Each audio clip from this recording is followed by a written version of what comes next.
why they don't like Iraqi girls or let's say Iranian girls or so on and so forth. Because nationality it's not the problem. The problem is when you don't find certain equalities. I tell you why they don't like to marry from their own culture. Because some parents make it difficult for them. Some parents, when you go and ask their daughter's hand, he says, do you have a job? Do you have an apartment? Do you have a car? How much do you own in the bank? How much do you make a month? Whereas if you go to a Dutch family asking for their daughter's hand, her father is not going to ask you how much you have in the bank, you know. He's not going to ask you these. These are private questions. In fact, the father is not going to say anything. You know. She has the say. She has the final say. Whereas in our culture, the father, or sometimes the brother, the father is dead or he's gone, the brother says yes or no. So this is why people go to others. Or sometimes, he says, if I marry a Dutch, you know, she's going to help me with my life. Whereas if I marry my cousin, you know, from my city, from my town, from my culture, she's going to be a burden on me. This is how they look at it. This is how they look at it. Or some girls, I've heard them that. She says, if I marry my cousin from Iraq, he's going to come here, I'm going to spend 3-4 years on making his papers, bringing him here, and then when he comes here, he believes in domestic violence. He puts me down, he disrespects me.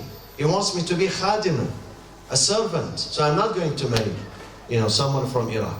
I want to marry someone who lives in this culture, who respects women. So they have points. Both sides, they have good points to present. This is why they go to others. This is why they go to others, you know, unfortunately. So if we want our people to marry, to have intermarriages, then we have to improve our equalities. If we improve our equalities, our culture, our perception of marriage, because some people, marriage for them is exploitation. He wants to exploit the girl. He wants her to be a servant. He overburdens her with work at home, with big responsibilities. He doesn't see her as a friend, as a partner. He always look at her as someone being lower than him, and he paid money to get her. Now she's here at home, she has to serve him. And she cannot open her mouth. Or sometimes, the girls, they marry someone just because of his money. Not because he has good qualities. Because of his full pocket. Because they are tired of life, they lived in poverty. Now someone is rich, coming to them, they don't ask anything about him. Nothing about his past, nothing about his qualities, just because he has money. This is also wrong.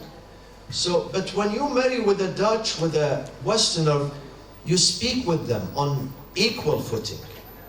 You dialogue with them. There is no third party involved. There is no third party. You sit with her, you talk to her. And if she looks good, loyal to you, you can trust her, then you marry her. And I believe there is nothing wrong with that. I believe that what goodness is found everywhere. I think if people, they act responsibly, and they are mature, and they fear God, and they have good character, then we should allow them to meet each other. We should give them room to meet each other, to speak to each other. If they are sincere and their intention is to get married, not to be playful, not to waste each other's time, not to exploit each other. If the intention is really to get married, we must give them time, we the parents I mean, we must give them time to discover each other, even if it takes 1 year. I have no problem with that. It's better than rushing them into a relationship and then after 2 months, 3 months, 6 months, they break up. Let them know each other. Let them, because trust is not built over weeks. It takes months. It takes some time to build the trust between the two. to feel that I'm safe with this individual. I'm going to spend the rest of my time with this individual. She's going to be the mother of my children. She's going to be my partner, my friend, always with me. Not a part-time friend, full-time friend. Then I need time to discover that person. So we have to give them time. But one thing we should refrain from doing, this is my advice, we should refrain from premarital sex. As long as you are not still married, Islamically and officially you are not married to each other, with each other, then refrain from physical activities. Don't do that. Consider that person, consider your daughter in the future. Do you want her to be exploited, taken advantage by someone? You don't like that. So consider the people's daughter like your own daughter. Don't exploit her. Because once sex is involved, then we compromise our reason. We compromise our aql. Then even if we see some bad things in that person, we say never mind, because you are in love. Because your desires are connected to each other. Desires, your shahwa. And Amir al-Mu'mineen says when someone is in a state of desire, shahwa, he's going to be blind. He cannot see very well. He cannot even hear very well. They tell him, don't do this, this is wrong. He doesn't care because he's in love. He's in love with that person. He's in a blind love. And a blind love is very dangerous. So stay away from each other, you know. Speak to each other, meet with each other, but don't get involved physically with each other. So texting each other, apping each other. Yeah, texting is the easiest thing. You have to text each other. Don't use phone calls. But one thing, Dr. Wahid. Yes. When you text each other, when you meet your parents, both of you have to know about it. They have to know. They have to give their blessings. Don't do it behind your parents. The parents of the girl should know. The father, the mother should know that their daughter is meeting someone, is talking to someone, exploring someone. They have to give their blessing. Don't do it behind their back. It's not good. This is part of being honest. And if your father is open-minded and he knows that you want to get married, you don't want to fool around, then he will say, okay, I trust this man, I know him, then talk to him, but you know, we have rules. Respect the rules of our religion, of our family. The best way to communicate with each other's family is to incorporate respect. You're under no obligation to spend all of your time with your spouse family, with your in-laws. You don't have to live with them in the same house. You don't even have to visit them once a month. You don't have to. As long as there is respect, you respect your in-laws, that's enough. Respect them, because they're going to be the grandparents of your own children. And family in Islam is a connection, a union, not between two individuals, but two families. So as long as you respect them and they become your rahim, your family ties, and you have to respect them. You have to deal with them, you know, in goodness. You have to help them if they need help. Because insulting your in-laws in front of your spouse is not good. It's going to damage your marriage. Don't put your in-laws down. Even if they do something wrong, don't put them down in front of your spouse. Sometimes I've seen examples of that. The husband keeps putting his wife's family down. Oh, your father is this, your brother is this, your mother is this. Don't say that. Even if she knows about it, even if she agrees with you, but don't do that. Because when you insult her family, you are insulting her too. And don't damage her. Don't put her down. Don't weaken her. The same thing with the wife. Should not insult her husband's family, her husband's father, her husband's mother. Even if they are bad people, don't do that. Don't do that in front of your husband. Try to respect each other. respecting each other's emotions is very important. That is double standard. We have to be the same, whether I am in my house, in my in-laws' house, in the market, outside, inside. We have to respect others.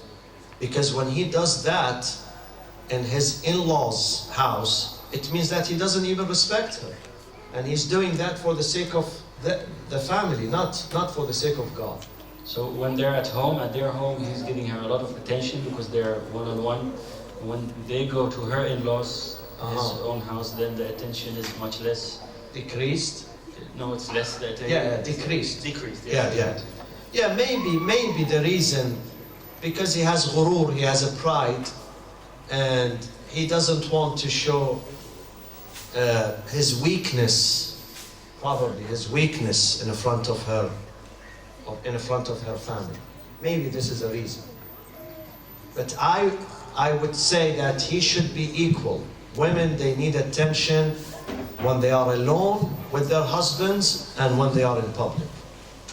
Attention should be given, love, care, attention, respect should be given to your spouse in all places, at all times. Some people, they give attention in public, but in private they don't care. I know a husband, when he goes outside, he allows his wife to walk before him. But at home he doesn't respect her. But in public he does this to say, well, see, I am respecting my wife. We have to respect in public as well as private. My friends, we don't have to know everything about our future spouses before marriage. You don't have to know everything. You don't have the right to know everything. Because some of these things are embarrassing. And no one is immune. No one of us is infallible, sinless. He has a pure record. Each person did something bad in his life. Each person, except the Anbiya and the Imams. Those are ma'sumin. Below that, each person has some negative aspects, negative points in his or her life. So we should not interrogate people and tell them, okay, come to me and tell me from birth, the day you were born until now you are 35 years old. Tell me everything. This is interrogation. This is used only in the intelligence services of Muslim countries. They ask you everything from A to Z. What is important for you is what is going to affect your marriage after marriage.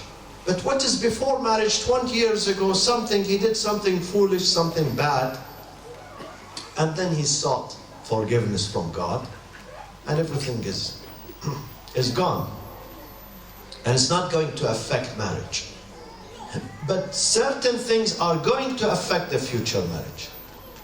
Certain things, like a history of alcohol, drugs, these are going to affect.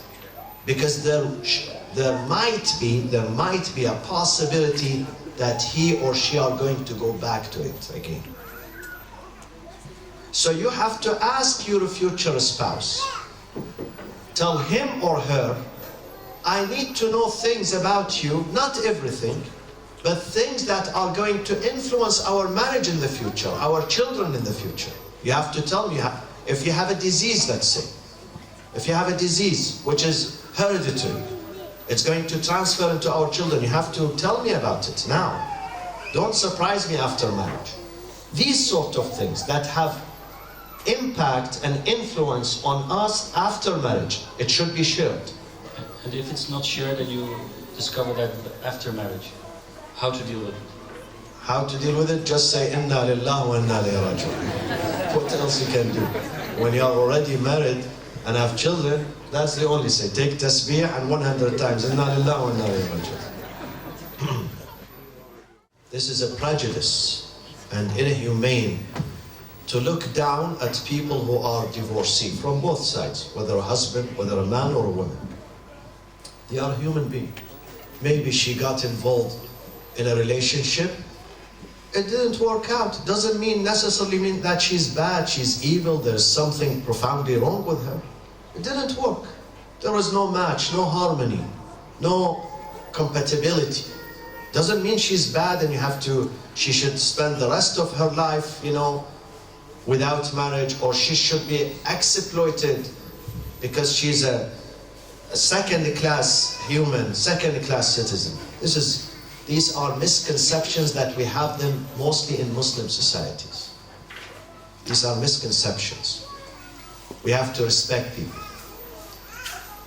We have to give them the benefit of the doubt. Each person of us is exposed to certain deficiencies, failures. Doesn't mean that if I fail one time in my life, then I am doomed for the rest of my life.